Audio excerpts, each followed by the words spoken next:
Hey y'all, it's Jefferson. On today's episode, I'm going to be sharing with you 3 must-know truths that are going to change the way you communicate and how to leverage those mindsets to improve your life for the better. Welcome to the Jefferson Fisher Podcast. In fact, Season 2 of the Jefferson Fisher Podcast, where I'm on a mission to make your next conversation the one that changes everything. If you enjoyed learning tools to improve your communication, I'm going to ask you to please follow this podcast. And if you would, leave a review. Give it a like, a star. Anything helps. It really does. I want to also let you know that my new book, The Next Conversation, is officially out on pre-order. And if you like anything about this podcast, I promise you, you're going to like the book. And for the first time, I have the Jefferson Fisher School of Communication that is now out and ready. All you have to do is just look in the show notes. I'll have all the links posted right there. Before we go into the 3 things that I want to dive into, you might notice something a little bit different. The sound quality might be a little bit different. I now have a microphone.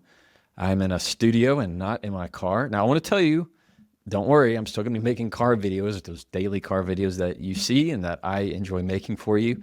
But when it comes to podcasting and more longer form content, I can't always make it in the car. I'll still keep the episode short.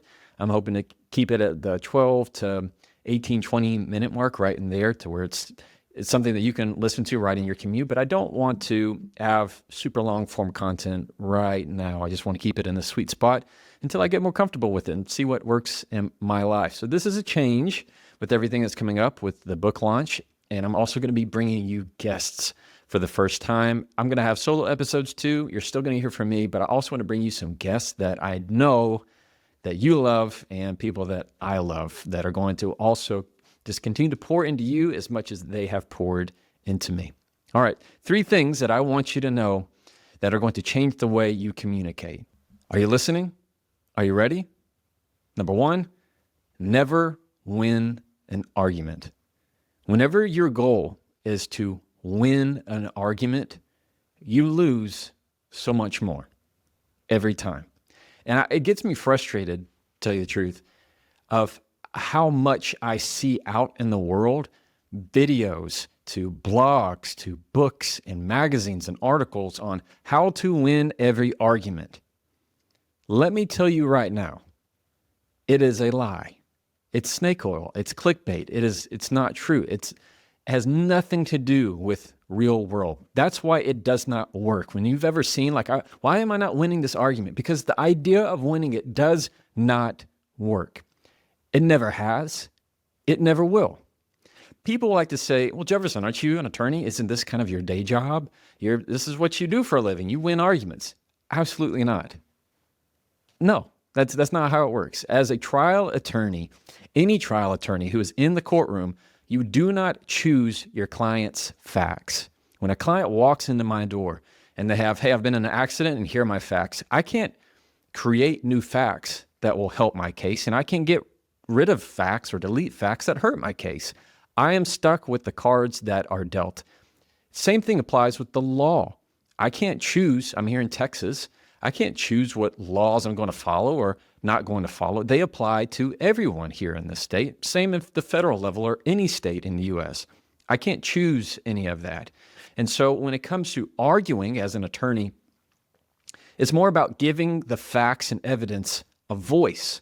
How can I persuade you based upon my facts and what I have in the law? And then it's ultimately up to the finder of fact, is how they call it. You have the judge, or you have the jury, and it's going to be, those are the people who decide what's persuasive and what's not, and are they following the law? At the end of the day, they have to follow the law. It has nothing to do about who's winning an argument. The other attorney might have better facts. The other attorney might have better law. It has nothing to do with me winning it. So it's not even the same thing in the courtroom or as an attorney. You cannot win every argument. When you set out to say, I want to win this argument, you will lose the relationship with this person. It may not be the first time, may not be the second time, but over time and time and time again, the value and quality of that relationship is going to continue to go down. Here's what I mean. When you and I are fighting and we're trying to win an argument, what I've really won is your contempt. You're now mad at me, most likely. I've won your ability to have awkward silence now every time we pass each other in the hall. I still have to probably work with this person, probably have to live with this person. What have you won? You've really probably won the first chance. You're now the first person up to have to apologize. Often we win arguments because we said something that was over the top, went too far below the belt, anything that made the argument stop. Just because you're the last one who speaks does not mean that you're the one who won the argument. It is just not true. So every time you try to see yourself as winning an argument, you're going to lose the relationship. You're going to lose their respect. You're going to lose their trust, their confidence. And over time, you're going to lose the ability to connect with that person when you always set out to win an argument. So instead of winning an argument, this is what I want you to do. See the argument as something to unravel. See the argument as something to unravel, as in a knot.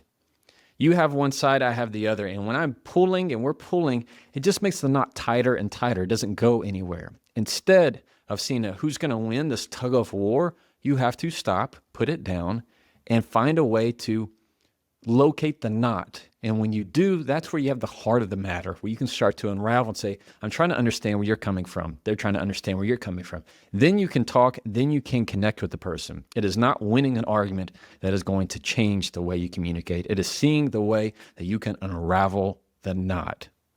I really hope that resonates with you. It's one of the main pillars that I use every day in my communication and how I see things between two people and how we connect with each other.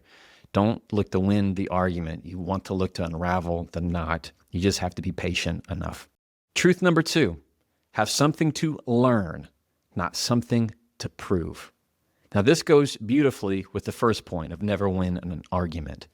Number 2 says, have something to learn, not something to prove. Struggle happens, difficulty happens, bad things happen in communication when I'm trying to prove something against you.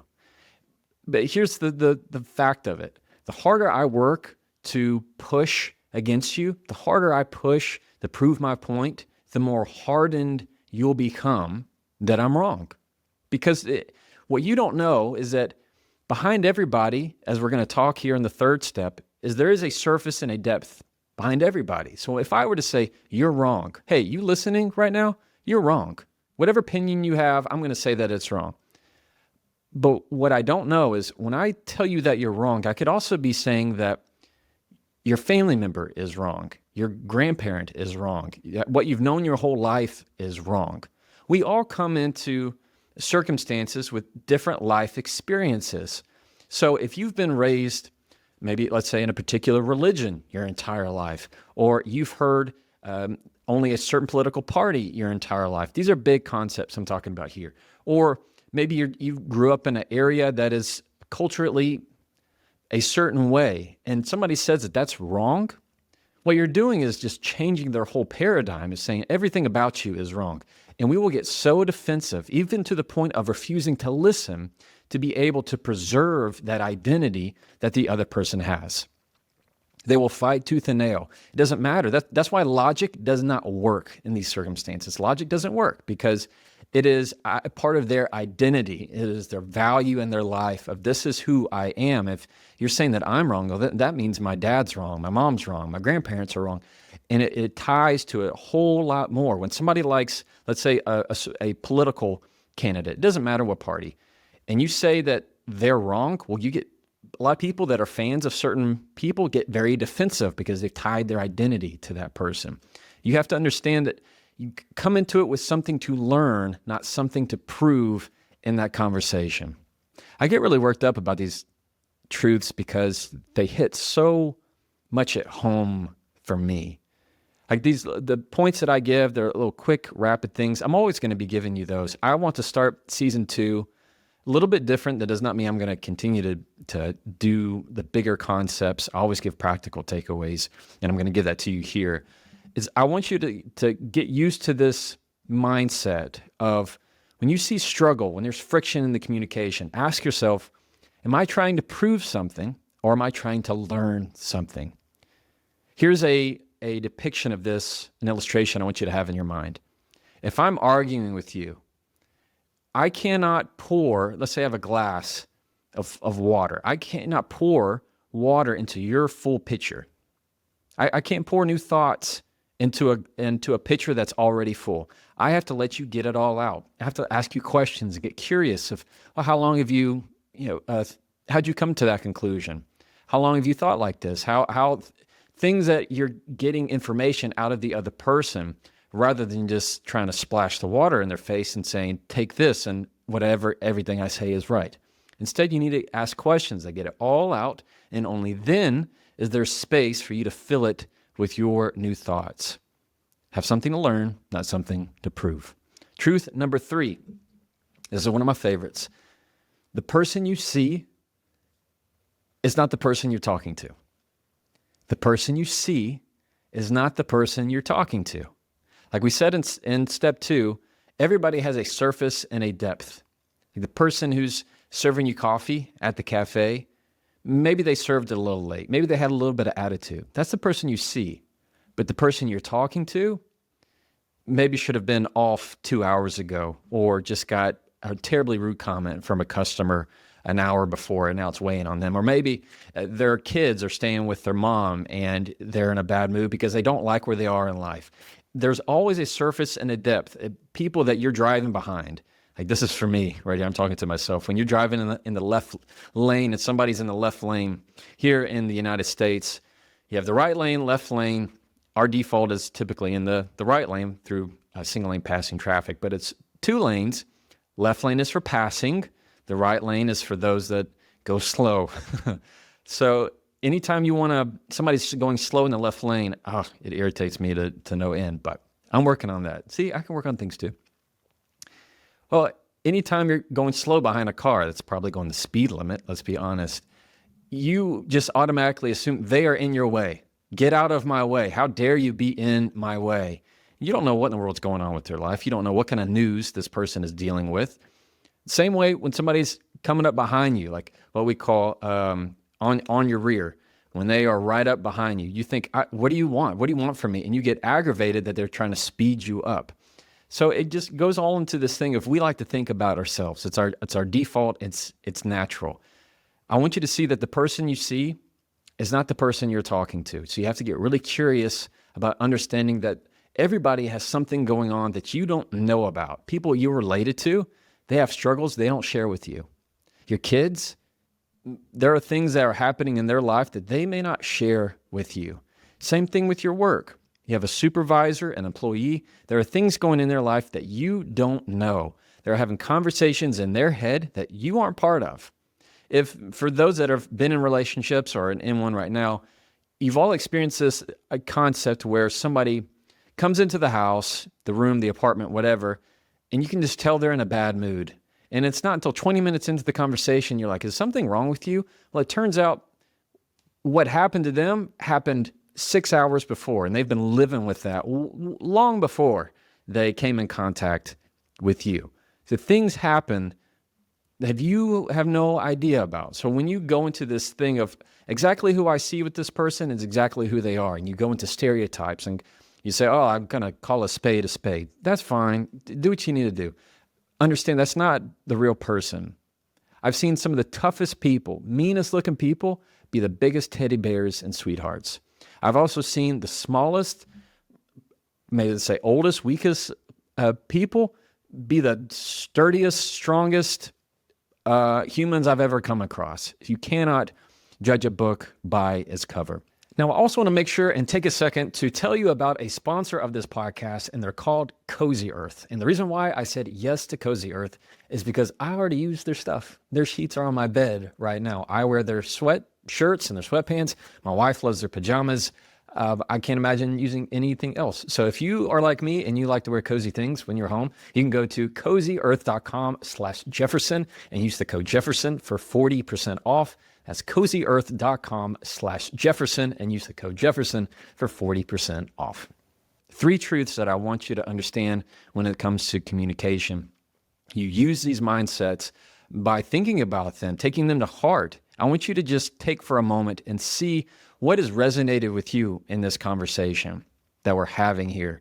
Yeah, it's a conversation. I know I'm talking to you and you're not talking back, but you are in many ways. When you leave comments, when you comment on any videos, I get to hear from you. For those that are part of my newsletter, you're able to ask me questions and I'm able to field those. Throughout this rest of the season, I will be answering my newsletter emails. I have lots of them that I've starred and I want to make sure that I get to. You can also join my newsletter there in the show notes. I have a little link for it there.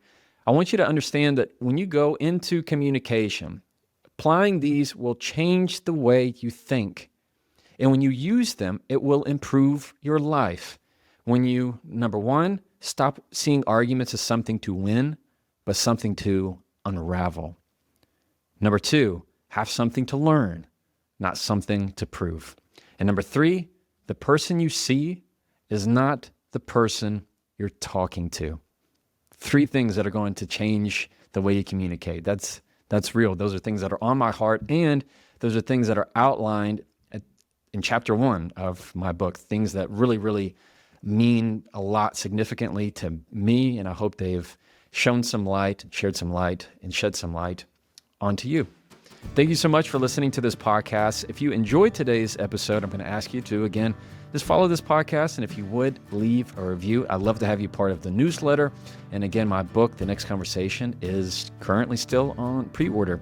If you like, I would still love to have any kind of feedback that you have. So if you like or don't like this studio setup, if you like or don't like the microphone, just tell me. All this stuff is new to me. This is not super fancy. There's not some big, huge team. This is me trying to talk to you and share what's on my heart.